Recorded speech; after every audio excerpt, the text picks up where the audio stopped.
Let's turn now to Chris Hayes, the Washington editor of The Nation magazine. Chris, good evening.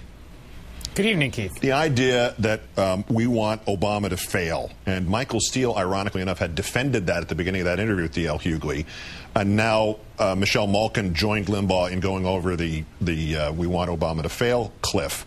Do these guys not get that in this particular case, this isn't just a new president coming into office, in this era of bailout and economic teetering on another cliff, if Obama fails, we go into a depression? Is that somehow forgotten in the equation here?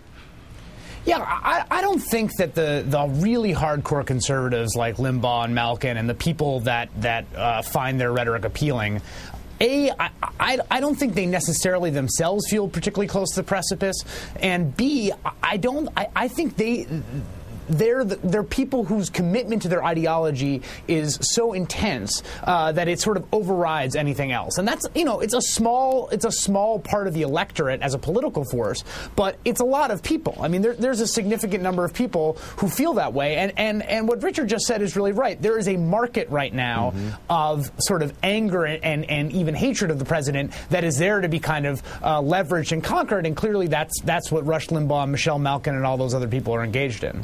But one of the things they've used to defend this, which would suggest that it might drive their audience sort of off into the wilderness, is this is the same as, well, Limbaugh said this is the same as those of us who criticized George Bush. But those of us who criticized George Bush did not say we want him to fail. We said we were afraid he would or he had, and we were trying to talk him out of doing the things that we thought were causing him to fail. The Republicans don't see that difference either?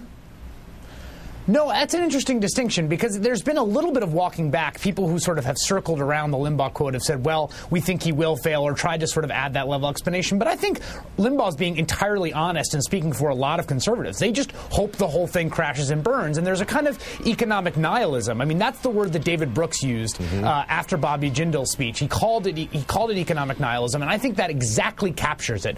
There is a kind of, you know, Joker in the Dark Knight, let the whole thing burn streak to conservatism right now that is a little difficult to square with any sort of reasonable debate about the direction of the country. I mean, if you're really that invested in essentially this whole thing kind of blowing up, it's a little hard to have a back and forth about policy and politics. Yeah, that sure makes it easier to analyze things if you want everything to blow up. But there's a tone deafness to nihilism in a time of crisis.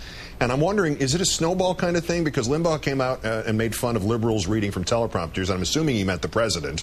And then he misquoted something from the Constitution that was actually from the Declaration of Independence anyway. He probably could have used a teleprompter.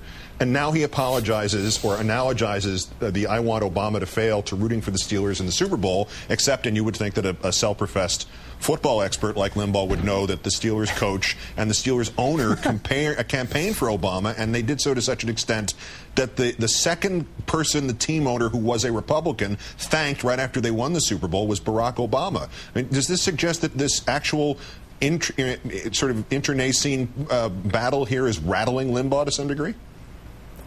You know, what I think it does suggest, and this is true of Limbaugh, and it's true a bit more broadly of conservatism right now in America, which is that they've kind of, the echo chamber has become so powerful, they've lost the ability to speak outside of the very small group of people that already agree with them. And this is something that happens to political movements, all sorts of stripes. It's something that was, that the left was accused of for many years, particularly in the late 70s, during the rise of Reaganism, which is this sort of, you lose sight of what kind of vocabulary and rhetoric has a general appeal to people that aren't obsessively downloading from townhall.com and listening to Rush Limbaugh every second.